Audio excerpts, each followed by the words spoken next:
ओम शांति।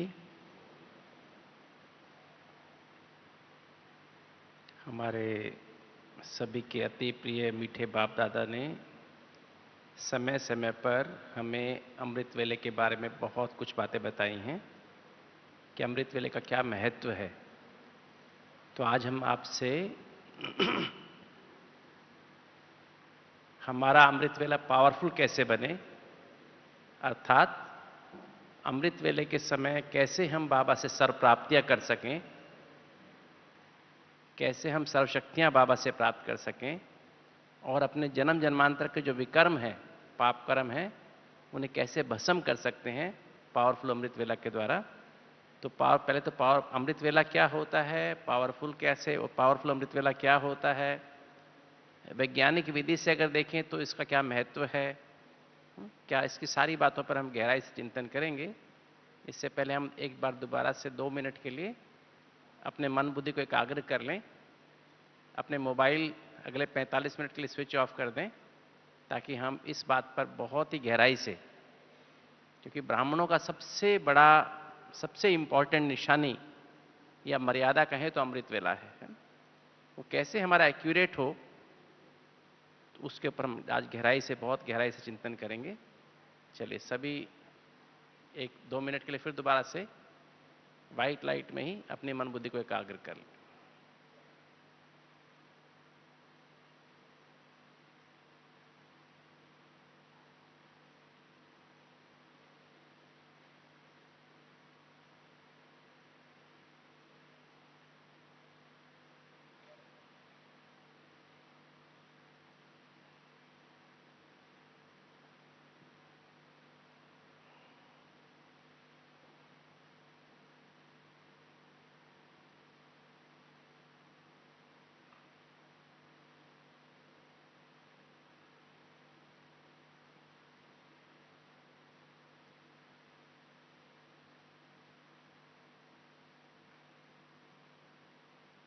ओम शांति।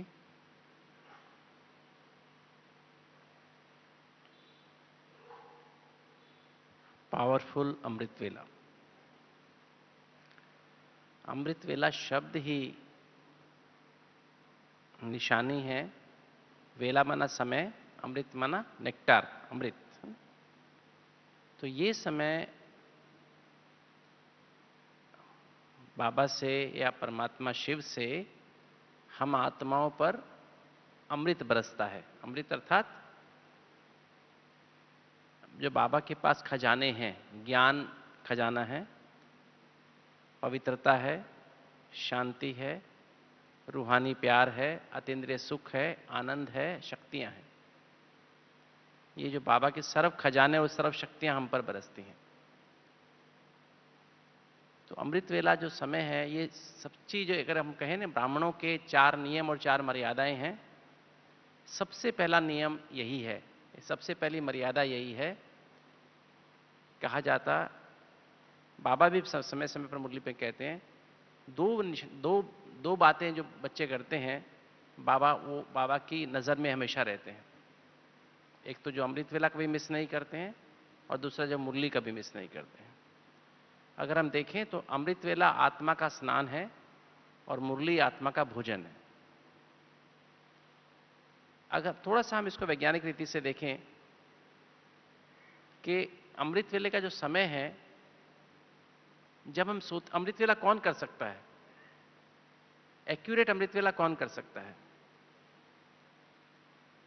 अगर हम हमारे अंदर हाइपोथैलेमस में जो दोनों हमारे ब्रेन्स हैं, राइट ब्रेन और लेफ्ट ब्रेन, इन दोनों ब्रेन्स का कंट्रोल रूम है हाइपोथैलेमस।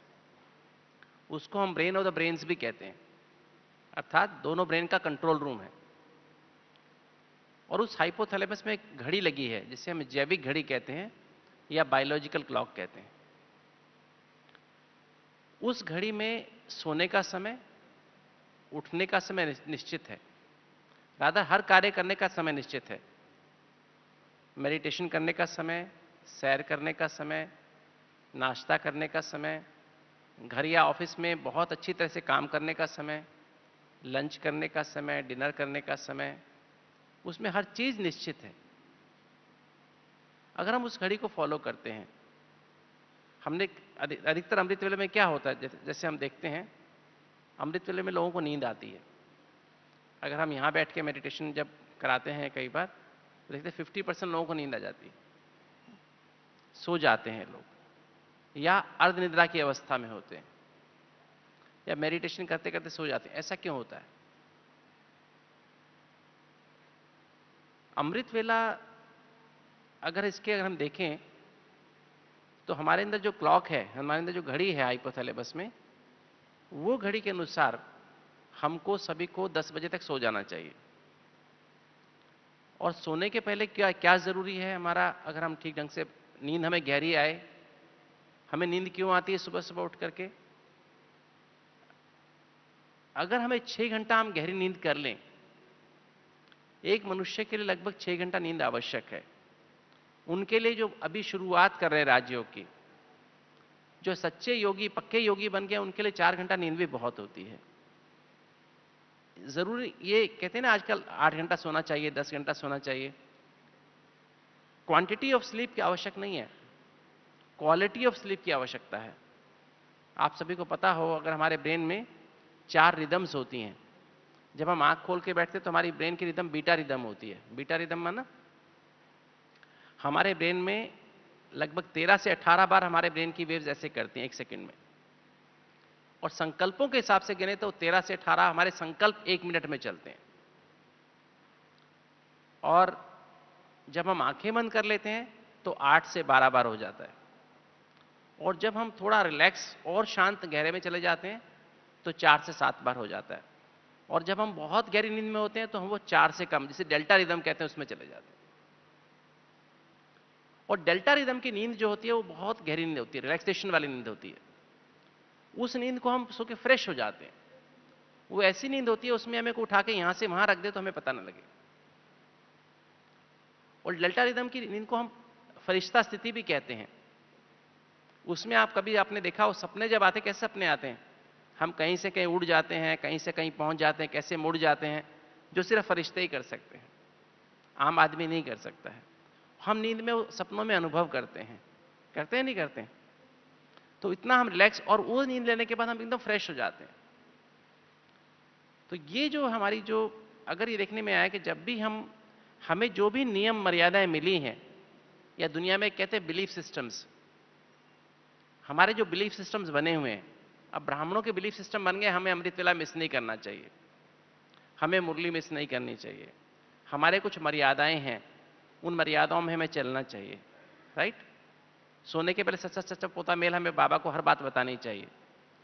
तो अगर हम एक्यूरेटली सोने के पहले सारी बातें, जो हमने देखा है, जो हमारा जो हार्ट का जो प्रोग्राम होता है, जिसमें हम लोग हार्ट के पेशेंट सारे इंडिया से आते हैं, विदेशों से भी आते हैं, और हम उनको एक प्रोग्राम देते हैं और उसका रिजल्ट हम देखते हैं। हम अपने हर दिल वाले को, जिसे हम हार्ट पेशेंट को दिल वाले कहते हैं, तो उसको हम कहते हैं कि सोने के पहले लेटर जरूर लिखो एक बाबा को। सुबह से लेकर रात तक जो कुछ भी आप इसके साथ घटा है, और स्पेशली जो मर्यादाओं के खिलाफ हुआ है, सोचने की मर्यादा, बाबा ने हर चीज की मर्यादा दी है, अमृत वेले से रात तक की हमें मर्यादा दी है। देखने की मर्यादा, सुनने की मर्यादा, बोलने की मर्यादा, खाने की मर्यादा, हर कर्म करने की मर्यादा दी है। बड़ों से व्यवहार करने की मर्यादा, छोटों से व्यवहार करने की मर्यादा, हर चीज की मर्यादा बाबा ने हमको दी है। तो उस मर्यादा के अनुसार आपको कहीं भी लगता है हमने गलती की है, तो बाबा को एक लेटर लिखें। लेटर रोज लिखना है, सोने के पहले रोज लेटर लिखना है। और आपने देखा हो चर्च में भी लोग जाकर कन्फेशन करते हैं ना, कन्फेशन करते हैं तो क्या होता है, जब हम कन्फेशन करते हैं तो हमें जो रियलाइज होता है, हमारी कहते हैं आधी गलती माफ हो जाती है। चर्च में भी ऐसे बोलते हैं। और बाबा ने भी कहा है, सोने के पहले अपना हम सच्चाई से अपना लिखते हैं, पोता में लिखते हैं, बाबा मुझे आज 6 बजे मुझे फलां मेरे से ऐसा हो गया, 7 बजे मैं मुरली में आ रहा था तो रास्ते में किसी ने मुझे ऐसा कहा तो मैंने ऐसा बोल दिया, 8 से 9 मैं नाश्ता कर रहा था, नाश्ता करते करते मेरा ध्यान टेस्ट में चला गया, है ना, या मैं बातें करता रहा जो मुझे बातें नहीं करनी चाहिए थी। व्हाटएवर, जहां भी हम रॉन्ग करते हैं, आपको पता हो, जब हम अपनी जब हम सपोज मैंने सुबह मेडिटेशन किया, और मेडिटेशन करके मैंने अपनी ब्रेन की रिदम को बीटा डेल्टा रिदम बना लिया, आनंद की स्थिति बना ली। और जैसे ही मैं कुछ गलत करूंगा, मेरी ब्रेन की रिदम क्या होगी, डेल्टा की बजाय थीटा हो जाएगी, अल्फा हो जाएगी या बीटा में चली जाएगी। तो ब्रेन की रिदम एकदम चेंज हो जाती है। इसी को एनर्जी में भी नाप सकते हैं। एनर्जी में जैसे हमारी जब हम आनंद की स्थिति में होते हैं, हमारी एनर्जी 25,000 एंगस्ट्रॉम्स हो जाती है। जैसे ही हम कुछ गलत करेंगे, मर्यादा के खिलाफ करेंगे, हमारी एनर्जी घट के 10,000 हो जाएगी, 7,000 हो जाएगी, और एकदम नेगेटिव कर देंगे तो 5,000 हो जाएगी, और उस समय हम कमजोर महसूस करते हैं। तो क्योंकि जैसे ही हमारी ब्रेन की फ्रीक्वेंसी ज्यादा बढ़ती है, तो हम रात को जब सोने के समय लिखते हैं लेटर कि बाबा मुझसे ये गलती हो गई, मुझसे ये इतने बजे गलती हुई। तो मान लीजिए मेरी ब्रेन की जो फ्रीक्वेंसी जो बढ़ गई थी, मान लीजिए 30 हो गई, जैसे ही मैं लिखता हूं, अपनी गलती को रियलाइज करता हूं, मेरी ब्रेन की फ्रीक्वेंसी 30 की बजाय 25 हो जाती है। और मैं एक गलती को रियलाइज करता हूं, 25 के बजाय 20 हो जाती है। आप ये सोचिए आजकल लोगों को नींद क्यों नहीं आती है। जब लोग 30 पर अगर सोएंगे, 30 की, और सोने के लिए क्या फ्रीक्वेंसी चाहिए हमें, 4 से कम, 2 या 3 की फ्रीक्वेंसी चाहिए। जब आदमी 30 पर सोएगा तो सोने के बाद 10 से 11 बजे तक उसकी फ्रीक्वेंसी, 11 बजे उसकी फ्रीक्वेंसी 15 पहुंचेगी, 12 बजे उसकी फ्रीक्वेंसी 8 पहुंचेगी, 1 बजे उसकी फ्रीक्वेंसी 3-4 पहुंचेगी। मतलब 10 बजे सोने के बाद उसको गहरी नींद सिर्फ 1 बजे ही आएगी। जिस आदमी को सोने के बाद 1 बजे गहरी नींद आएगी, वो 3:30 बजे उठ जाएगा तो क्या होगा, उसने सिर्फ 2.5 घंटा नींद की, और वो सोने के बाद अमृत वेला क्या करेगा, नींद आएगी नहीं आएगी, उसको ऑटोमेटिक नींद आएगी। तो इसलिए बहुत बहुत आवश्यक है पावरफुल अमृत वेला करने के लिए, एक तो समय पर सोना, 10 बजे के बाद कभी भी जागना नहीं चाहिए, जितना हो सके टाइम पर सोना चाहिए। और सोने के पहले हमेशा, बल्कि मैं तो हमेशा ध्यान रखें, 9:30 बजे अपने दिन को ऑफ कर दें। एक बाबा एक पैड ले लें, A4 साइज का पैड ले लें, उस पर लेटर लिखना शुरू करें, मीठे बाबा। सुबह से देखना, स्कैन करना शुरू करें अपने दिन को। 4 से 5 का समय अमृत वेला कैसा किया था, 5 से 6, 6 से 7, 7 से 8, 8 से 9, और देखते जाएं कहाँ कहाँ हमारी क्या क्या गलती हुई। और वो लिखने में सिर्फ 3-4 मिनट लगते हैं, ज़्यादा गलतियाँ नहीं होती हमसे। वो एक आधी गलती जो भी होती है हम नोट करें, बाबा को बताएं, लेटर लिख करके, और उसको फिर बाबा के पास फैक्स कर दें। बाबा का फैक्स नंबर सभी को पता है, hotline fax number. Hotline fax number क्या है बाबा का, जो कभी भी एंगेज नहीं मिलता है, वो है 000। मैं आत्मा 0, फील करें, मैं आत्मा बिंदु, ज्योति बिंदु, मेरा बाबा ज्योति बिंदु, और अभी तक जो कुछ बीता सारे दिन में मल्टीप्लाइड बाई 0। तो हमारा लेटर बाबा के पास पहुंच जाता है। सच्चे दिल से उसको दे दें और उसको फाड़ के डस्टबिन में डाल दें। उसको रखे नहीं, कई भाई बहनें रखते हैं तो उनको डर लगता रहता है मेरा लेटर कोई पढ़ेगा, तो फाड़ के डस्टबिन में डाल दें। और उसके बाद लेटर लिखने के बाद अपना चार्ट भरें, याद का चार्ट भरें, फिर मुरली पढ़ें। भले मुरली पूरी नहीं पढ़ें, हेडिंग्स पढ़ें, वरदान पढ़ें, स्लोगन पढ़ें, और बेस्ट तो होता है अव्यक्त मुरली पढ़ें। भले पूरी नहीं पढ़ें, आप 1 या 2 पैराग्राफ ही पढ़ें, और फिर बाबा को याद करके सो जाएं।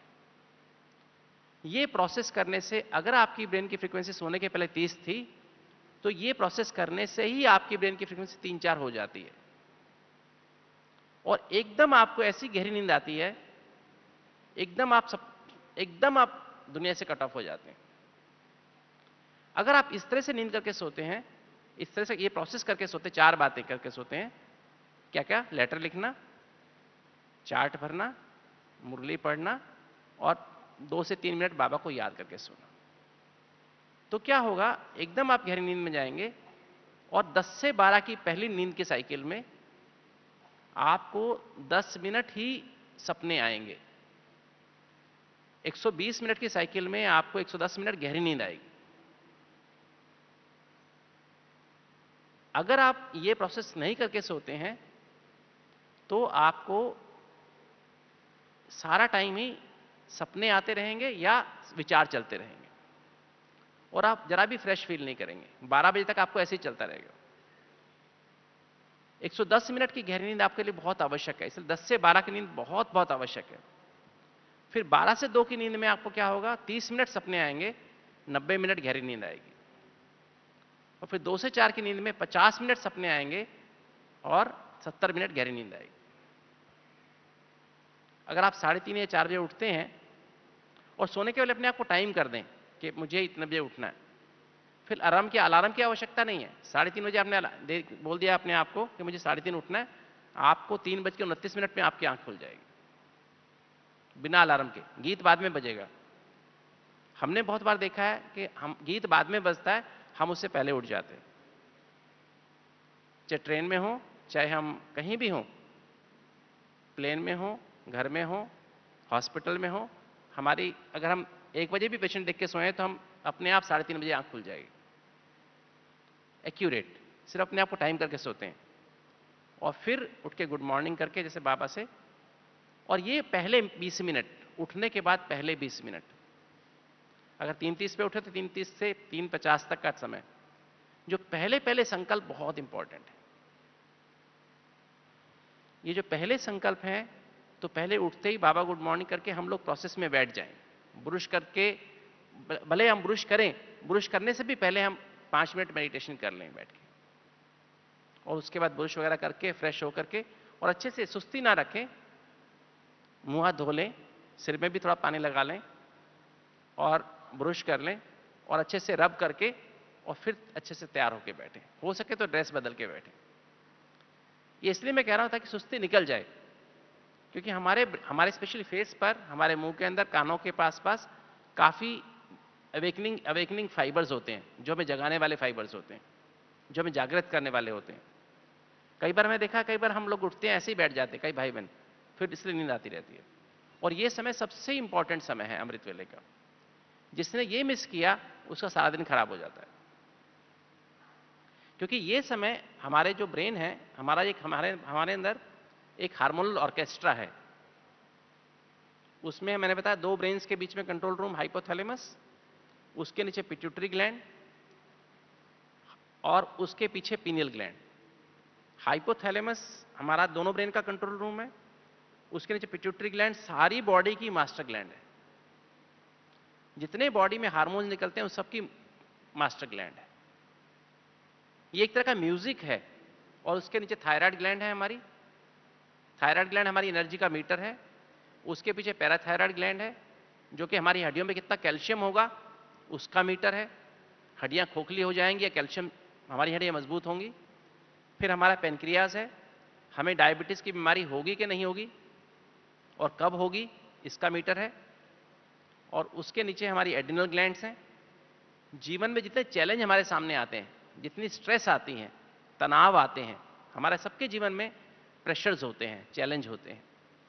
उन चैलेंज को फेस करने के लिए, आज का भी वरदान था ना, चैलेंज और प्रैक्टिकल, तो ये हम चैलेंज को फेस कर सकें, प्रैक्टिकल लाइफ में ला सकें, उस पर विजय प्राप्त कर सकें, उसको इक्वल करने के लिए हमारे एड्रिनल ग्लैंड से हार्मोन निकलते हैं, उसको हम कॉर्टिसोल हार्मोन कहते हैं। एड्रिनलिन भी हमारे एड्रिनल ग्लैंड से निकलता है। तो ये 7 ग्लैंड्स हैं हमारी, hypothalamus, pituitary, pineal, thyroid, parathyroid, pancreas और एड्रिनल्स। ये सातों ग्लैंड एक तरह का 7 सारेगामा पाधानिसा जैसे होता है ना। अगर ये सातों हार्मोन्स, सातों ग्लैंड हार्मनी में काम करती हैं, सामंजस्य में काम करती हैं, तो हमारा जीवन म्यूजिक बन जाता है, संगीत बन जाता है। अगर इसमें डिस्टर्बेंस हो जाए तो हमारा जीवन शोर बन जाता है, केओस, कोलाहल बन जाता है। हर समय इरिटेशन होती रहती है, चिड़चिड़ापन आता है, गुस्सा आता है, बात बात पे चिंता होती है, डर लगता है, नींद नहीं आएगी, फिर हर काम बिगड़ जाता है, हमारे संबंध आपस में खराब हो जाते हैं। इसकी शुरुआत सुबह 4 बजे होती है। इस पे रिसर्च हुई कि अगर इसमें हम अपने आप को आधा घंटा 4 से 5 के बीच में आनंद की स्थिति में रहें, ये राजयोग वालों ने रिसर्च नहीं की है, ये बाहर वालों ने रिसर्च की है। अगर हम आधा घंटा आनंद की स्थिति में रहें तो हमारे हाइपोथैलेमस, पिट्यूटरी और पीनियल, ये 3 मुख्य ग्लैंड्स हैं यहां ब्रेन के बिल्कुल पास, ब्रेन के बिल्कुल नीचे। तो हाइपोथैलेमस से 9 हार्मोन्स, पिट्यूटरी से 8 और एक पिनियल ग्लैंड से हार्मोन, वो बैलेंस में, हार्मनी में निकल आते हैं। और एक बार हार्मनी में निकल गए तो अगले 24 घंटे में आपके मन की कोई बीमारी, तन की कोई बीमारी भी, अगर मन में आपके डिप्रेशन होता है, आपको नींद नहीं आती है, बात बात पे चिड़चिड़ापन होता है, या ऑब्सेशन हो गया किसी बात का, या कोई विचार आपको अंदर घेर लिया किसी विचार ने, फोबिया हो गया, आपको अंधेरे से डर लगता है, पानी से डर लगता है, तो फोबिया अंदर बैठ गया मन में, तो वो हो, या तन की बीमारी, ब्लड प्रेशर हो, डायबिटीज हो, माइग्रेन हो, हार्ट की बीमारी हो, एसिडिटी हो, पेट खराब हो गया हो, अल्सरेटिव कोलाइटिस हो, इरिटेबल बाउल सिंड्रोम हो, कोई हड्डियों की बीमारियां हो, वो अगले 24 घंटे में कम हो जाएंगे। अगर आपने मिस कर दिया अमृत वेला, ये आधा घंटा आनंद का अनुभव नहीं किया, तो आपको क्या होगा, अगले 24 घंटे में सब बीमारियां बढ़ जाएंगी, मन की चेतन की। इसलिए कहा जाता है early to bed early to rise is the best way to be healthy wealthy and wise. आज क्या होता है, सब लोग late to bed late to rise, इसलिए आज सभी रोगी हैं। आज की मुरली में भी था, इसलिए सब आज रोगी हैं, मन के भी रोगी हैं, तन के भी रोगी हैं। इसलिए अमृत वेला ऑप्शनल नहीं है कि हम करें कि नहीं करें। अमृत वेला सभी मनुष्यों के लिए अति अति अति आवश्यक है। जितने भी मनुष्य धरती पर है, बीके हैं चाहे नॉन बीके हैं, और यह समय का महत्व है 4 से 5, 4 से 5 के समय का महत्व है, 5 से 6 नहीं, 4:30 से 5:30 नहीं। बाबा ने एक बार कहा था, शायद आपको याद होगा, कि बाबा ने कहा था जितने, अगर हम अमृत वेले में जितना घंटा लेट होते हैं, उतने ही वहां सतयुग में जन्म लेट हो जाते हैं। अगर हम 4 बजे की बजाय 5 बजे अमृत वेला करते हैं तो क्या होगा, हम एक जन्म सतयुग का मिस करेंगे, श्री कृष्ण का जन्म मिस कर देंगे, हमें सतयुग के सिर्फ 7 ही जन्म मिलेंगे। तो ये बहुत बहुत आवश्यक है अमृत वेला, और पावरफुल करने के लिए बहुत, जब एक बात यहां और है, जब हम अमृत वेले उठते हैं 3:30 बजे, तो हम डेल्टा रिदम से उठते हैं। डेल्टा रिदम माना हमारे ब्रेन की फ्रीक्वेंसी ऑलरेडी 2 या 3 होती है, और आसपास का वातावरण, जो वातावरण की फ्रीक्वेंसी है, वो भी 2-3 होती है शांत अवस्था में। जो शैतानी प्रकृति के लोग होते हैं, शैतानी वृत्ति के लोग होते हैं, तमो प्रधान, बहुत तमो प्रधान लोग होते हैं, चोर डाकू होते हैं, वो भी इस समय सो जाते हैं। चोरी करने वाले भी 2 बजे के बाद चोरी नहीं करते हैं। डाकू भी, जो भी इनको जो गलत काम करने, 2 बजे सो जाएंगे, 2 बजे सभी लोग सो जाते हैं, और वो समय वो भी सोए हुए होते हैं। प्रकृति भी अपने सतो प्रधान समय पर होती है, और वातावरण, उस वातावरण में मेरी फ्रीक्वेंसी भी 2 या 3 है, और शिव बाबा की फ्रीक्वेंसी कितनी है, 0। ब्रह्मा बाबा की फ्रीक्वेंसी क्या है, 1। ब्रह्मा बाबा को एक ही संकल्प है कि मेरे बच्चे संपन्न और संपूर्ण जल्दी बन जाएं, उनको एक ही संकल्प है। शिव बाबा कोई संकल्प नहीं चलता। ड्रामानुसार जब बाबा को कुछ बोलना होता तो बोलते हैं, बाबा अपने संकल्प नहीं चला, शिव बाबा को संकल्प नहीं चलता। तो और किंतु मेरा करंट कनेक्शन कब जुड़ेगा बाबा से, जब मेरे 2 संकल्प होंगे। दिन में हमारे संकल्प 15 से 30 संकल्प चल रहे होते हैं, और उसमें अगर मैं जोड़ना चाहूं बाबा से कनेक्शन, 2 पे पहुंचना चाहूं तो पहुंच नहीं सकता हूं। आसपास का वातावरण भी 25-30 संकल्पों वाला होता है। हमारे आसपास जितने भी लोग होते हैं, जितने भी भाई बहन होते हैं, उनके मन में बहुत विचार चल रहे होते हैं। अगर स्पेशली ऑफिस में, हॉस्पिटल्स में, जहां भी आप कार्य करते हैं, सेंटर पे रहने वाली टीचर्स के लिए अच्छा वातावरण होता है, वहां फिर भी वातावरण दिन में भी अच्छा होता है। तो वहां मतलब इतना नहीं, फिर भी इतना अच्छा नहीं कहेंगे, वो 2-3 वाला नहीं होता है।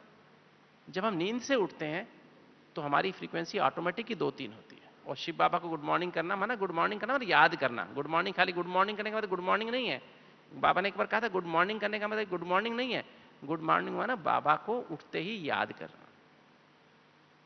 पहले संकल्प में बाबा की याद होनी चाहिए, तो बाबा को याद करना, अर्थात हम उठते ही अपनी रिदम को बाबा के साथ जोड़ रहे हैं। एकदम हमारा कनेक्शन अगर हम देखें, ये दुनिया, ये जो हमारा साकार वतन है, ये 4 संकल्पों तक की दुनिया है। 4 संकल्प कौन से वाले? और जो सूक्ष्म वतन है वो 2 से 3 संकल्पों की दुनिया है। और परम धाम जो है वो 1 संकल्प से भी कम संकल्प की दुनिया है। अगर हम ज्ञान के सार की हम बात करें, ज्ञान सार रूप में सिर्फ 4 बातों का है, ABCD। विस्तार में तो बहुत बड़ा है, A फॉर आत्मा, B for Baba, C for connection, अर्थात मुझ आत्मा के सर्व संबंध शिव बाबा के साथ हैं। मुख्य 8 संबंधों की अनुभूति बाबा से करते हैं। माता पिता, टीचर, सतगुरु, बंधु, सखा, साजन, सर्जन और बच्चा। 8 संबंधों की बाबा से अनुभूति करते हैं। तो वो 8 संबंधों के सार वाली है जब हम याद में रहते हैं। और D फॉर ड्रामा, इस संसार रूपी नाटक, इसमें हम सब आत्मा एक्टर्स हैं। हर आत्मा कर्म सिद्धांत के अनुसार एक्यूरेट पार्ट प्ले कर रही है इस ड्रामा में। शिव बाबा इसका डायरेक्टर है और कर्म सिद्धांत के अनुसार एक्यूरेट डायरेक्शन इस ड्रामा को दे रहा है। इसलिए अभी तक जो हुआ अच्छा हुआ, जो हो रहा है अच्छा हो रहा है, जो होने वाला बहुत अच्छा होने वाला। तो ABCD की जो सार है, जितना हम जब यहां हम बैठ करके अमृत वेला शुरू करते हैं, तो अमृत वेला जैसे शुरू करें तो हम उठते ही जैसे इस बात को रिवाइज और रियलाइज करना शुरू करते हैं। एक बात मैं यहां और बता देना चाहूंगा, कई बार हम भाई बहन हम आपस में बात करते हैं और क्लासेस में भी बात करते हैं कि मेडिटेशन जो है, मेडिटेशन माना रियलाइजेशन है, इमेजिनेशन नहीं है, विजुअलाइजेशन भी नहीं है। बाबा ने इस शब्द कभी नहीं इस्तेमाल किए। ये विदेश की किताबों में कहा गया, इमेजिनेशन और विजुअलाइजेशन, ऑटो इमेजरी, सजेशन। बाबा ने कहा रियल को रियलाइज करना है। मैं आत्मा कैसी हूं किसी ने देखा नहीं है, शिव बाबा को किसी ने देखा नहीं है, सूक्ष्म वतन किसी ने देखा नहीं है संदेशियों के अलावा, परम धाम किसी ने देखा नहीं है। वो रियल जो क्या है, वो कैसा है, वो अनुभव सिर्फ कर सकते हो आप, और वो भी दिव्य दृष्टि। दिव्य दृष्टि में पवित्र दृष्टि के साथ। उस दिव्य दृष्टि को जब हम अनुभव करें, उसमें टिकें, तो हमें वो अनुभव होगा। उसे शब्दों में डालना इम्पॉसिबल है, वो सिर्फ अनुभव की बात है। अगर हम आम का टेस्ट लिखना चाहें तो आम के टेस्ट को हम लिख नहीं सकते हैं, किंतु आम की टेस्ट को हम सिर्फ अनुभव कर सकते हैं।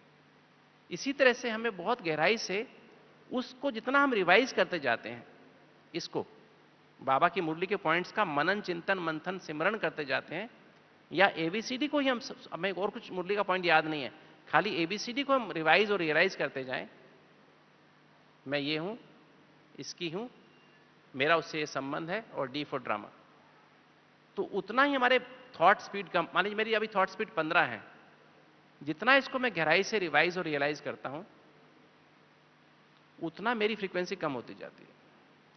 मेरा सबकॉन्शियस माइंड शांत होता जाता है, और सबकॉन्शियस माइंड शांत होते होते मेरे सबकॉन्शियस विचार कम होने शुरू हो जाते हैं। मेरे 15 की बजाय विचार 8 हो जाते हैं, और 8 होने के बाद मुझे शांति अनुभव होने लगती है। इसको हम अल्फा रिदम कहते हैं। और फिर हमारे जैसे और हम गहरे जाते हैं इसमें, मेरे विचार 6 हो जाते हैं। और जैसे मेरे विचार 4 होते हैं, खाली ABCD मेरी बुद्धि में रह जाता है, तो क्या होता है, मैं इस दुनिया से, इस देह की दुनिया से परे चला जाता हूं। क्योंकि ABCD, आत्मा, बाबा, कनेक्शन, ड्रामा, ड्रामा सिर्फ इस दुनिया में है, इस 5 तत्वों की दुनिया में है।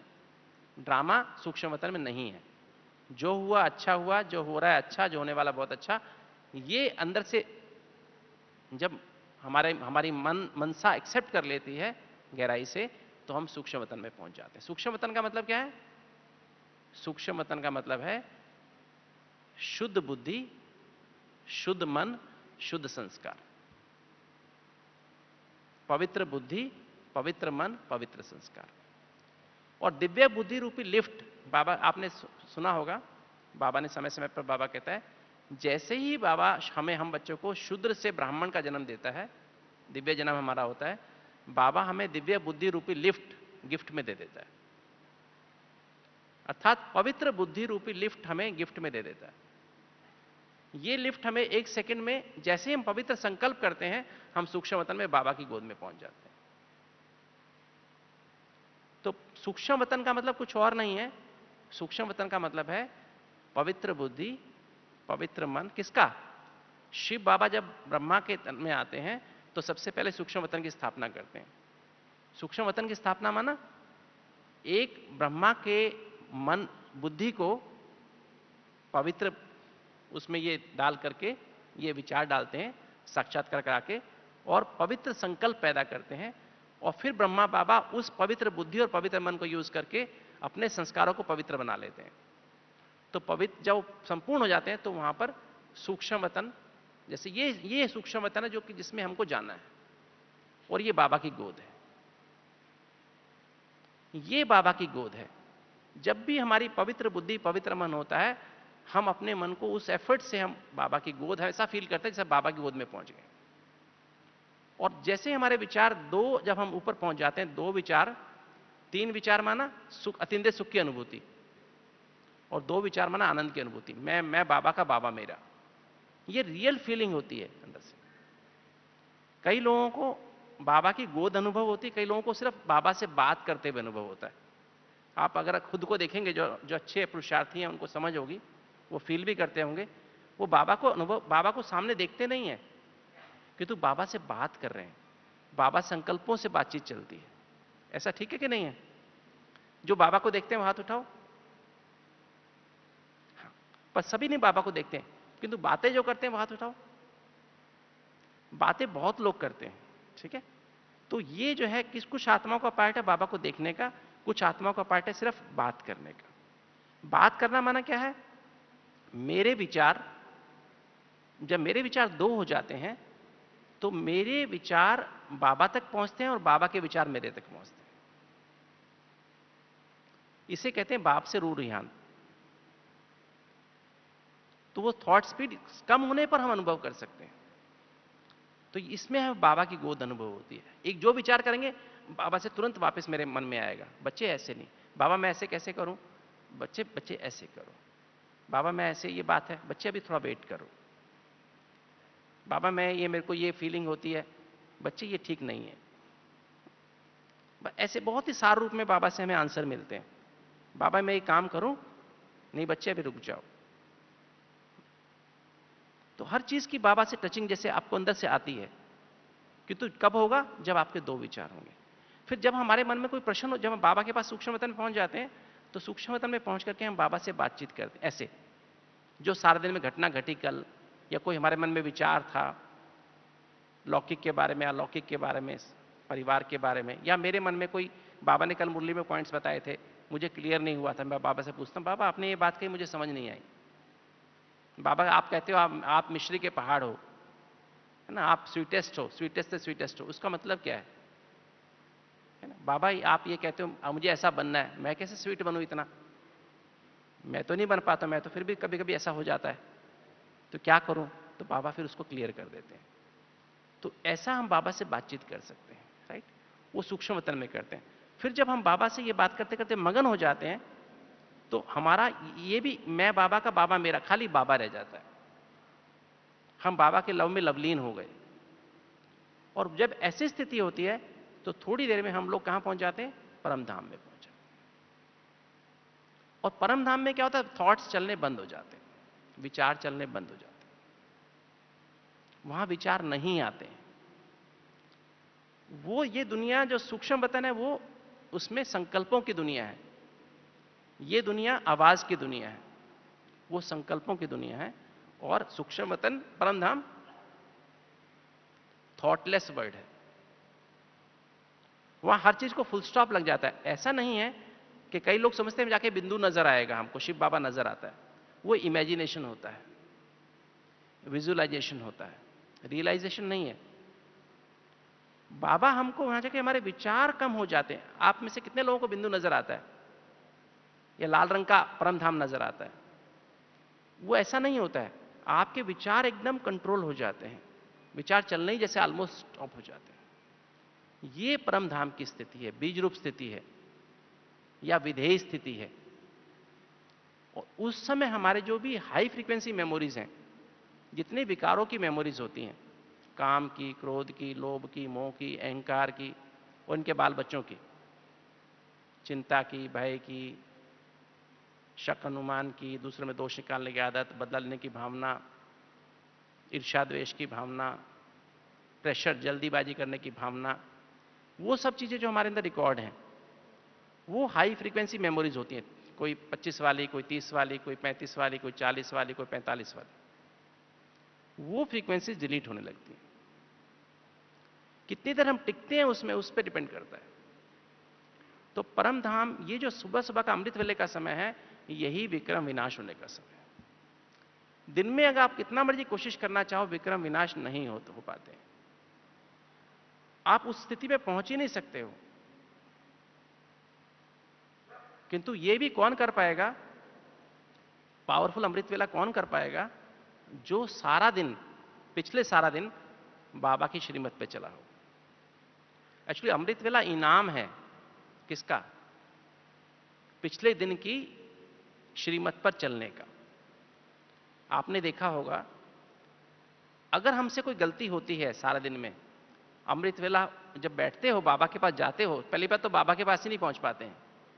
अगर बाबा के पास पहुंच भी गए तो बाबा सबसे पहले आपको यही रियलाइज कराता, आपने कल ये गलती की। कई बार ऐसा होता है, जो स्पेशली जिसका थोड़ा दिव्य दृष्टि का पार्ट है, उनको ऐसा लगता है कि जैसे बाबा सामने है और बाबा की हम गोद में जाना चाहते हैं, बाबा गोद में नहीं ले रहे हैं। फिर हमको याद आता है कि कल हमसे ये गलती हुई थी।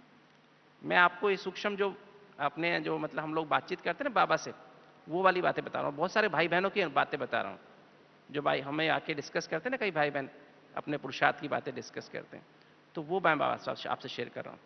तो बाबा से हमें ये ध्यान रखना है, अगर हमें पावरफुल अमृत वेला करना है तो हमें सारा दिन अपनी अटेंशन, हर दिनचर्या पर पूरा अटेंशन, सुबह से लेकर रात तक, तब हमारा पावरफुल अमृत वेला हुआ। अगर हम सारा दिन अलबेले रहते हैं, कोई कहे मेरा अमृत वेला पावरफुल हो गया, नहीं हो सकता है, इम्पॉसिबल है। तो ये हमें इसके लिए चार्ट रखना बहुत बहुत आवश्यक है।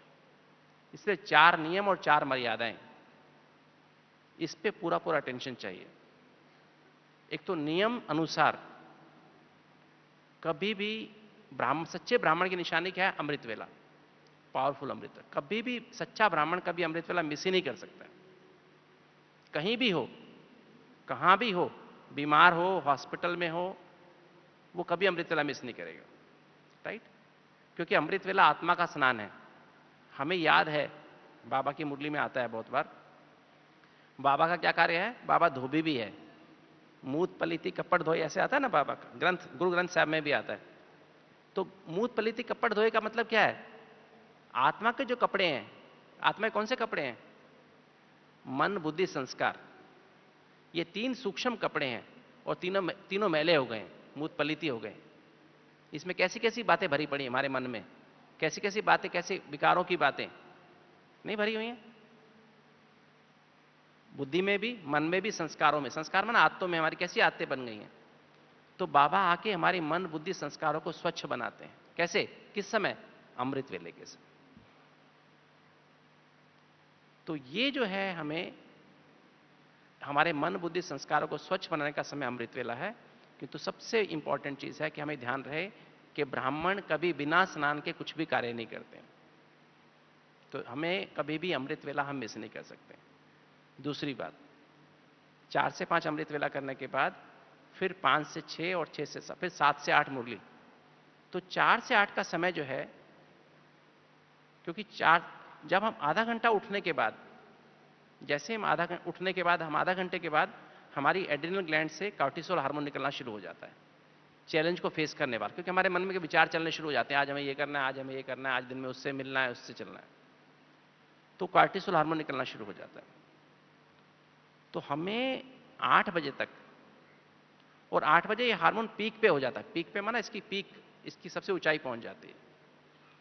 तो सुबह से सुबह से उठने के बाद जो कुछ हम सोचते हैं, जो कुछ भावना हमारे मन में आती है, जो कुछ स्मृति हम ओपन करते हैं, फाइल ओपन करते हैं, वो फाइल ओपन होने से हमारे कॉर्टिसोल हार्मोन ज़्यादा निकलेंगे। अगर नेगेटिव फाइल ओपन हो गई तो हमारे कॉर्टिसोल और ज़्यादा निकलेगा। तो इसलिए हमें क्या करना चाहिए, सुबह से उठ करके 8 बजे तक या तो चुप रहना चाहिए या फिर सिर्फ 100% पॉजिटिव टीम रखनी चाहिए। टीम माना, मन माना team, thoughts, emotions, attitudes and memories. स्मृति, वृत्ति, भावना और संकल्प, चारों हमारे पॉजिटिव रहने चाहिए। और ये जो बाबा की मुरली है, ये सबसे मतलब क्या कहें, 100% पॉजिटिव टीम है। इसमें 100% पॉजिटिव स्मृतियां भरी होती हैं, 100% पॉजिटिव वृत्ति होती है, 100% पॉजिटिव भावनाएं होती हैं और 100% पॉजिटिव संकल्प होते हैं। क्योंकि सत्य है, सत्य से पॉजिटिव टीम पैदा होती है। गॉड इज ट्रूथ, इसलिए बाबा की मुरली 100% ट्रूथ है। अभी मुरली में भी था ना, बाबा सत्य है, सच बोलता है और हमें सत्य बनाता है। तो ये अमृत वेला करते ही मुरली पढ़ लेनी चाहिए। अगर हमारे पास मुरली नहीं होती है, सेंटर पे तो मुरली होती है, किंतु भाई बहनों के पास मुरली नहीं होती, आजकल तो मोबाइल पे भी मुरली आती है, किंतु नहीं तो अगर हमारे मुरली नहीं है तो हम पिछले दिन की मुरली रिवाइज कर लें और फिर उसी मुरली के चिंतन करते हुए, जैसे मैं नॉर्मली क्या करता हूं, मेरे पास 5 किताबें रहती हैं, अमृत वेला, संपूर्ण पवित्रता, कर्मयोगी फरिश्ता, विधेयी अवस्था और 5वीं शुभ भावना शुभकामना। एक एक पॉइंट इससे अमृत वेला करते ही पढ़ लेता हूं और फिर मुरली पढ़ लेता हूं। उसके बाद हम स्नान करना शुरू करते हैं। तो फिर स्नान कर लें, तो स्नान करते करते हम भी ये बात चलती रहे मन में, बाबा ने ये कहा, बाबा ने आज मुरली में ये कहा, बाबा ने ये बात की, उसकी संपूर्ण पवित्रता का पॉइंट पढ़ा, उसमें बाबा ने ये कहा, ये मनन चिंतन चलता रहे। और फिर 7 से 8 हम मुरली सुने। अगर टाइम है तो उसके पहले वॉक भी कर सकते हैं, है ना, आधा घंटा, वो भी बाबा की याद में वॉक करें, कभी बातें करते वॉक ना करें। तो हमारा 4 से 8 का समय टोटली बाबा की याद का होना चाहिए और 7 से 8 हम मुरली सुन ली। तो हमारे 8 बजे तक जो कॉर्टिसोल हार्मोन निकलेगा बहुत बैलेंस में निकलेगा और अपने आप सारा दिन मन में शांति, प्यार, खुशी बनी रहेगा। हर काम में धीरज रहेगा क्योंकि हमारी ब्रेन की फ्रीक्वेंसी स्लो रहेगी। कई लोग कहते हैं हम बहुत बिजी हैं, कई लोग कहते हैं हम बहुत ईजी हैं। जैसे हमारी दादियों के पास जाओ, दादियां कभी मिलने से ना नहीं करती हैं, और किसी के पास जाओ तो कहेंगे नहीं हम अपॉइंटमेंट लेके आना, बहुत बिजी हैं। दुनिया में जाते हैं तो बहुत कहते हैं अपॉइंटमेंट लेकर के आना, हम बहुत बिजी हैं, टाइम नहीं है, 2 दिन के बाद मिलना। तो इसका कारण क्या है, अगर मेरे ब्रेन की फ्रीक्वेंसी 30 है तो मेरे मन में एक मिनट में 30 विचार चल रहे हैं। मैं अंदर से बिजी, बेशक खाली बैठा हूं किंतु मन में बहुत बिजी महसूस करता हूं। और मेरे ब्रेन में अगर फ्रीक्वेंसी 4 है, 5 है, 4-5 विचार चल रहे हैं 1 मिनट में, तो मैं खाली महसूस करता हूं, सबको वेलकम करता हूं। तो ये जो है, इससे हमारी एफिशिएंसी बढ़ती है। प्यार से हम बात करते हैं, शांति से बात करते हैं, इरिटेट नहीं करते हैं। नॉर्मली नहीं तो हम बातचीत करते हैं ना, एक दूसरे को इरिटेट कर देते हैं, गुस्से में बात कर लेते हैं, तो हमारे वातावरण खराब हो जाता है, बातें हम कोई कार्य कर नहीं सकते हैं। तो इसके लिए हमें अमृत वेला और मुरली 8 बजे तक हमारा योग का समय, अपनी बैटरी चार्ज करने का समय, ये ध्यान रखें। और फिर 8 बजे हम लोग नाश्ता करें, वही बाबा की याद में। एक यहां भी बहुत ध्यान करने की आवश्यकता है, हमारा भोजन शुद्ध सात्विक भोजन होना चाहिए। शुद्ध सात्विक माना बाबा की, शुद्ध माना बाबा की याद में बनाना, बाबा की याद में खाना, और सात्विक माना 7 गुणों को बढ़ाने वाला, ज्ञान को, पवित्रता, शांति, प्रेम, सुख आदि शक्तियों को बढ़ाने वाला। इसमें अंकुरित, दलिया, सब्जी, रोटी, दूध। अचार खाना। तामसिक क्या, रासिक क्या होता है, पराठा, पकोड़ा, समोसा, मिठाइयां, मैदा की बनी हुई चीजें। ये रासिक, इससे आलस्य पैदा होता है, अलबेलापन पैदा होता है। हम कितनी मर्जी मुरली पढ़ लें, कितना मर्जी अच्छा ध्यान रख लें, इससे आलस पैदा होगा, आपको नींद आएगी, मन में मनन चिंतन चलना बंद हो जाएगा, स्लो हो जाएंगे आप। और तामसिक माना अचार खाना, लहसुन प्याज तो खैर हम नहीं खाते, कोई ब्राह्मण नहीं खाता होगा, किंतु अचार खाना पसंद करते हैं, चाय कॉफी पीना पसंद करते हैं। चाय कॉफी भी तामसिक में आता है ना, जो हमारे ब्रेन की उत्तेजना बढ़ाता है। कोल्ड ड्रिंक्स पीना, ये जो होते हैं ना, कोको कोला पीना, पेप्सी पीना, स्प्राइट पीना, है ना, ये भी हमें नहीं पीना चाहिए। इससे भी हमारा ब्रेन, इसमें बहुत कैफीन होती है, ये भी हमारे ब्रेन को एकदम फास्ट कर देता है, ब्रेन की फ्रीक्वेंसी बढ़ा देता है, राइट। तो बाबा के बच्चों को ये चीजें नहीं पीनी चाहिए, ओके। तो यही मैं सूक्ष्म थोड़ी सी आपके बातें बता रहा हूं, जिनको अच्छा पुरुषार्थ करना चाहते हैं तो ये अटेंशन रखें। और फिर अपने ऑफिस में, घर में जो भी काम करना वो करें, और फिर हर घंटे में अपनी चेकिंग करते रहें। 1 घंटे में कितने मिनट में सोल कॉन्शियस रहा, कोई गलती तो नहीं हुई, तुरंत अपनी गलती का चेक करते जाएं। फिर आप जैसे, फिर हमारे जो मुरली के जो पॉइंट्स होते हैं उसको हम मनन, चिंतन, मंथन 6 स्टेप में हम मुरली सुनते हैं। पहले तो हम बाबा की याद में बैठ के बाबा की गोद में मुरली सुनते हैं, फिर हम उस पर मनन करना माना रिवाइज करना, चिंतन माना फिर अपने से चिंता लगाना, चिंता माना चिंतन करो, बाबा ने ये कहा, मेरे अंदर तो ये बात नहीं हो रही है, मैं तो ऐसा नहीं कर पा रहा हूं, मैं तो ऐसा नहीं कर पा रही हूं। चिंतन लगे अंदर से, चिंतन होता रहे, बाबा ने ये कहा मुझे ऐसा करना है, बाबा ने कहा है मुझे ऐसा करना है। फिर नहीं कर पा रहा हूं, इसका मंथन करें, क्यों नहीं कर पा रहा हूं, क्यों नहीं कर पा रही हूं, मंथन, बाबा से बात करें, मंथन करें। तो बाबा से जो पॉइंट मिला ना, बाबा ने कहा, जैसे मैंने बताया आपको मिश्री का पहाड़, मैंने कहा बाबा मिश्री का पहाड़ का क्या मतलब है, पहले पहले मनन किया, रिवाइज किया मुरली का। हम वॉकिंग करते समय रिवाइज करते हैं और फिर बीच बीच में रिवाइज करते हैं, मनन करते हैं, फिर हम चिंतन करते हैं, फिर बाद में उसका मतलब नहीं समझ आया, बाबा इसका क्या मतलब है, तो बाबा ने कहा मीठे से मीठा बनना है। मीठे मीठे का मतलब क्या है, बाबा ने कहा बच्चे मीठा मानना, मिश्री का पहाड़ मानना सतो प्रधान, 7 गुणों का सागर हूं मैं, इसलिए मिश्री का पहाड़ हूं। तुम्हें क्या बनना है, स्वीटेस्ट बनना है, मतलब तुम्हें सतो प्रधान बनना है, 7 गुणों में भरपूर बनना है। तो ऐसे बाबा से फिर जो पॉइंट निकला ना, वो फिर हम कार्य करते समय, सिमरन माना कार्य करते समय कार्य में लगाएं। सिमरन का मतलब ये नहीं कि उसको बार बार फिर रिवाइज करते रहें, सिमरन करना माना कार्य करते हुए उसको कार्य में लगाएं। सिमर सिमर सुख पाओ, हर कार्य करते उसको प्रैक्टिकल में लाओ, तब सुख मिलेगा, तब हमारे अंदर रिकॉर्ड होगा। जब हम कार्य में लाएंगे तो हमारे अंदर रिकॉर्ड हो जाएगा। रिकॉर्ड होना माना हमारे अंदर वो संस्कार बन जाएगा, आदत बन जाएगी, उससे सुख मिलेगा। तो इस तरह से हम स्मृति स्वरूप बन जाएंगे। तो स्मृति मुरली के 6 मैंने बताया, 6 उसके वो क्या बात हुई, 6 स्टेप्स क्या हुए, श्रवण माना सुनना, फिर मनन, फिर चिंतन, फिर मंथन, फिर सिमरण। सिमरण करने से हम स्मृति स्वरूप बनेंगे। ओके, तो ये 6 स्टेप्स में हमें मुरली सुननी चाहिए और सारा दिन फिर इस पर चिंतन चलना चाहिए। और फिर सोने के समय लेटर, चार्ट और क्या करना चाहिए, मुरली, और फिर बाबा को याद कर सो जाओ। तो ये 4 नियम बाबा के बच्चों के हैं। और 4 मर्यादाएं कौन सी हैं, पवित्रता पहली मर्यादा, परहेज कह सकते हैं, पर जितनी गहरी पवित्रता हमारी बनती जाती है, अभी बाबा के बच्चों का हमारा स्पेशल अटेंशन क्या होता है कि हमारे व्यर्थ संकल्प ना चलें। व्यर्थ संकल्प भी अपवित्रता है, मनसा वाचा कर्मणा संबंध संपर्क स्वपन तक अपवित्रता ना हो वो तो ठीक है, किंतु इसने ऐसा क्यों किया, ये ऐसा क्यों करता है, बीके होके भी ऐसे करते हैं, बाबा के बच्चे होके भी ऐसे करते हैं क्या, ड्रामा में वो एक्यूरेट कर रहा है, हम उस पर क्वेश्चन रेज करना भी अपवित्रता है। ये हमें जब इस तरह की पवित्रता हमारे अंदर गहरी होती है। दूसरा है शुद्ध सात्विक भोजन, इस पे बहुत अटेंशन रखने की आवश्यकता है। थोड़ा भी हम गलत खा लेते हैं, आसक्ति के वश होकर खाना भी अपवित्रता है। स्वाद लग रहा है आज बहुत, एक चपाती और ले आओ, ये भी अपवित्रता, ये भी जैसे एक तरह का हम गलत करते हैं, मर्यादा नहीं है। हमारी जो डोज फिक्स है उतना ही डोज खानी चाहिए, स्पेशली डायबिटीज वालों को। जिनको डायबिटीज होती है ना, उनके डायबिटीज का मेन कारण क्या है, डाइट है ना।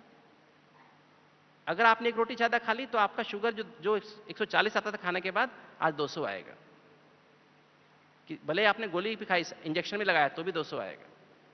डोज फिक्स होनी चाहिए, राइट। स्वाद के बस ज्यादा नहीं खाना चाहिए, तो फिक्स रखना चाहिए, वो भी हमारे गलत हो जाता है। और फिर सत्संग, सत्संग माने बाबा और बाबा की मुरली, दो ही चीज़ का संग होना चाहिए। कोई और किताब पढ़ें, कोई और मैगजीन पढ़ें, कहीं और से कुछ पढ़ें, किसी और की बात सुने, उसने ये कहा, उसने वैसा कहा, वो नहीं करना चाहिए। और फिर दैवी गुणों की धारणा, यहाँ पर एक बात बहुत इंपॉर्टेंट है। दैवी गुणों की धारणा में हम थोड़ी सी चिंता कर लेते हैं, 18 घंटे तक हमारा योग लगना बंद हो जाता है, हमारे ब्रेन की फ्रीक्वेंसी बहुत फास्ट हो जाती है, मुरली पढ़ते हैं समझ नहीं आती, याद नहीं होती है। हम एक बार गुस्सा करते 3 दिन तक हमारी स्थिति खराब हो जाती है, एक बार मूड ऑफ करते हैं 5 दिन तक हमारी स्थिति खराब हो जाती है। वो मजा नहीं आएगा 5 दिन तक। किसी के प्रति आपने बदला लेने की भावना रख ली सूक्ष्म में, आपका जब तक उसको माफ नहीं करोगे तब तक आपकी स्थिति खराब हो जाएगी। तो इसलिए कोई भी बदपरेजी ना करें, मर्यादा या नियमों को ना तोड़ें।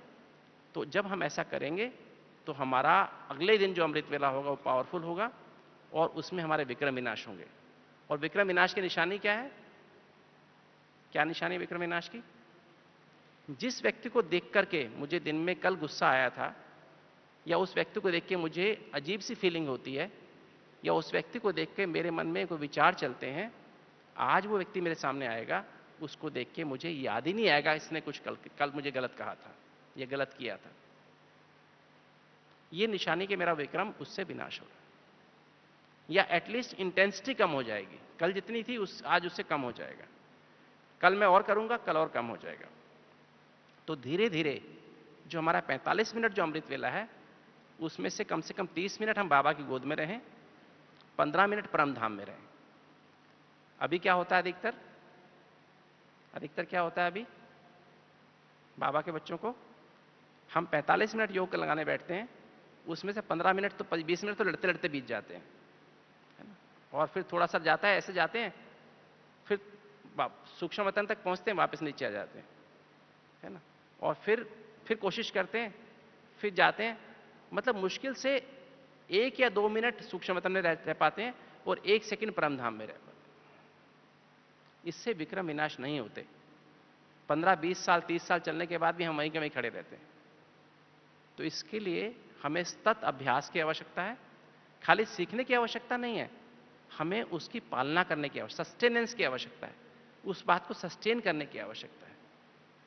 तो इसलिए बाबा, अब आपको याद हो 21 जनवरी की मुरली में बाबा ने एक बहुत सुंदर बात कही थी, मुझे अभी तक याद है। एक्यूरेट याद के लिए क्या अभ्यास चाहिए? बाबा की एक्यूरेट याद कैसे रहेगी? तो बाबा ने कहा था, बाबा की एक्यूरेट याद के लिए धैर्यता चाहिए, गंभीरता चाहिए और समझ चाहिए। जब भी बाबा को याद करने बैठे अमृत वेले, बहुत ही पेशेंस रख के बैठे। जल्दी जल्दी में कभी कोई फीलिंग अनुभव नहीं होता है। एक एक बात को अनुभव करते जाएं, गहराई से अनुभव करें। मैं आत्मा हूं, इसको फील करें, अनुभव करें। मैं शिव बाबा की संतान हूं, इसको बहुत गहराई से फील करें। एक एक संबंध को बहुत गहराई से फील करें। सीरियस होकर के आप बाबा को याद करें। सीरियस का मतलब उदास होकर के नहीं, मुंह बना करके नहीं, है ना? किंतु सीरियस माना be serious with the business of meditation, right? उसमें हमें अनुभव करना है, वो लक्ष्य लेकर बैठे। जब हमें लक्ष्य लेकर बैठेंगे तो हमें ऐसा अनुभव, समझ माना ज्ञान की गहराई हमें होनी चाहिए। तो इसके लिए ये लास्ट में मैं यहाँ पे ये बात पूरी करना चाहूंगा कि जब हम योग की गहराई अनुभव करना चाहते हैं तो सबसे पहले हमें सत्यता का बार बार अभ्यास करना चाहिए। सत्यता माना बाबा की मुरली में उसकी डेफिनेशन है, परिभाषा है, अपने ओरिजिनल अनादि आदि पावन सतो प्रधान स्थिति में स्थित रह करके हर संकल्प, बोल और कर्म करना, संबंध संपर्क में आना और सोपन में आना। किसी बुराई व अवगुण को संकल्प, बोल व कर्म से टच ना करना, यह है सत्यता। इसका अभ्यास चलते फिरते उठते बैठते हम करते रहे। इस सत्यता के अभ्यास से हमारे अंदर अनासक्त वृत्ति पैदा होती है, जिसको हम दूसरे शब्दों में बेहद की वैराग्य वृत्ति भी कह सकते हैं। तब इसका मतलब क्या है? हमारी पुरानी देह की दुनिया, देह के संबंध, देह के स्वभाव संस्कार, देह के पदार्थों से हमें विरक्ति होती जाती है, अनासक्ति पैदा होती जाती है, और उससे हम अंतर्मुखी बनते जाते हैं। अंतर्मुखी माना हम इस देह से डिटैच 1 सेकंड में हो जाते हैं और हम अपनी विधेयी अवस्था को, अशरीरी स्थिति को अनुभव कर सकते हैं। और फिर जब अंतर्मुखता से हम एकांतवासी बनना शुरू कर देते हैं। एकांतवासी माना एक के अंत में खोने का अभ्यास होता रहता है। एकांत माना एक शिव बाबा की याद के अंत में खो जाते हैं, और फिर धीरे धीरे उसमें एकाग्रता में टिकना आ जाता है। एकाग्रता में जब टिकना आ जाता है, उसका अनुभव होने लगते हैं एकाग्रता के साथ। उस अनुभव में जब होने लगते हैं तो फिर हमें क्या होता है, हम एक नामी, जब भी मुझे कोई तकलीफ होती है, मान ले मेरे दिल में दर्द हुआ, मेरे पेट में दर्द हुआ, सिर में दर्द हो रहा है, या कोई टेंशन आ गई सेंटर पे, या घर में हमारे कोई प्रॉब्लम आ गई, तो हम दुनिया से क्वेश्चन नहीं पूछते फिरते, हम बाबा से पूछते हैं, बाबा मैं क्या करूं, बाबा मैं कैसे करूं, बाबा मेरे सिर में दर्द हो रहा है मैं क्या करूं। बाबा ही ठीक कर देता है। ये बाबा आपको टच करता है, बच्चे तुम ये कर लो, तुम्हें भटकना नहीं पड़ता है फिर किसी के पास, है ना? ऑटोमेटिक तुम्हारी प्रॉब्लम जल्दी से ठीक हो जाती है। एक नामी, व्यर्थ से इकोनॉमी, कोई भी हमेशा काम ना करे जो व्यर्थ, जो हमारी एनर्जी वेस्ट जाए, और एकरस स्थिति तब हमारी बन जाती है। जब ऐसी एकरस स्थिति में बन जाती है, अर्थात हम निरंतर सम्मान में रहने लगते हैं, तो हमें सम्मान, सबको सम्मान देते हैं, उससे हमारे संबंध मधुर होने लगते हैं। इस सम्मान देने से हमें अंदर निमित्त भाव आने लगता है, निर्माण, हम हमेशा निरहंकारी बनने लगते हैं और निर्मल वाणी होने लगती है। और जब ऐसी स्थिति होने लगती है तो हमारा स्वभाव सरल हो जाता है, स्वभाव में सरलता आती जाती, स्वभाव में सरलता आती तो उससे नम्रता आती जाती, नम्रता आने से उदारता, दूसरों की गलतियों को हम माफ करने लग जाते, और माफ करने से हमारे अंदर मिठास आने लगता है। दूसरों की गलतियों को हम याद रखते तो मुख में कड़वाहट अपने आप पैदा हो जाती। नहीं तो अगर हम, ये सब दैवी गुणों का आपस में कनेक्शन है, तो फिर उससे हमारे अंदर मिठास आने लगती, मधुरता आने लगती, और मधुरता आने से धैर्यता आने लगती, धैर्यता आने से गंभीरता आने लगती, रमणीकता आने लगती, और फिर हमारे अंदर सहनशीलता आने लगती है, सहनशीलता आने से दृढ़ता आने लगती है, और दृढ़ता आने से संतुष्टता आने लगती है, और संतुष्टता आने से हर्षित मुक्त, हम हर्षित मुक्त रहने लगते हैं, और फिर हम आज्ञाकारी बन जाते हैं। अर्थात आज्ञाकारी माना सदा पवित्र निरंतर योगी, वफादार माना मेरा तो एक शिव बाबा दूसरा ना कोई, और ईमानदार माना मेरे दिल में सिर्फ एक बाबा के अलावा दूसरा कुछ भी ना हो, और फिर फरमान बरदार माना लास्ट में देह के सर्व संबंध, देह के स्वभाव संस्कार, देह के पदार्थों को बुद्धि से भूल अपने को आत्मा निश्चय कर माम एकम याद करो तो विक्रम विनाश होंगे, और विक्रम विनाश होंगे, पावन सतो प्रधान बनेंगे, तब हम बाबा से एक्यूरेट मिलन बना सकेंगे, अर्थात हमारी यथार्थ कनेक्शन बाबा से लगेगा, और हम यथार्थ अनुभूति तब हमारी होगी। तो जब इस तरह से हमारे दैवी गुणों की धारणा होती जाएगी, हम बाप समान बनते जाएंगे, हमारे चेहरे और चलन से बाबा प्रत्यक्ष होता जाएगा। पर इन सबकी जड़ क्या है? क्या है इन सबकी जड़ क्या है? विक्रम विनाश होने की जड़ क्या है? अमृत वेला, पावरफुल अमृत वेला। हम सारा दिन फरिश्ता स्थिति में रह सकते हैं, किंतु सुबह के समय हम विक्रम विनाश कर सकते हैं। इसलिए 4 नियम, 4 मर्यादाओं को पक्के करते हुए हम बाबा के क्या करेंगे? बाबा को प्रत्यक्ष हमारे चेहरे और चलन से तभी प्रत्यक्ष कर पाएंगे जब पावरफुल अमृत वेला करेंगे। तभी हमारे अंदर मुरली, जब हमारी सबकॉन्शियस अनकॉन्शियस माइंड शांत होता जाएगा, ट्रांसपेरेंट होता जाएगा, तो हमारे चेहरे और चलन से बाबा नजर आएगा। बाबा के, हमारे जो बाबा जो कहता है वो हमारे मस्तक से नजर आएगा, हमारे मुख से वही बोल निकलेंगे, हमें कानों में वही बोल सुनाई देंगे, भले सामने वाला कुछ मर्जी बोलता रहे, हमें बाबा के बोल सुनाई देते रहेंगे हमेशा। ओम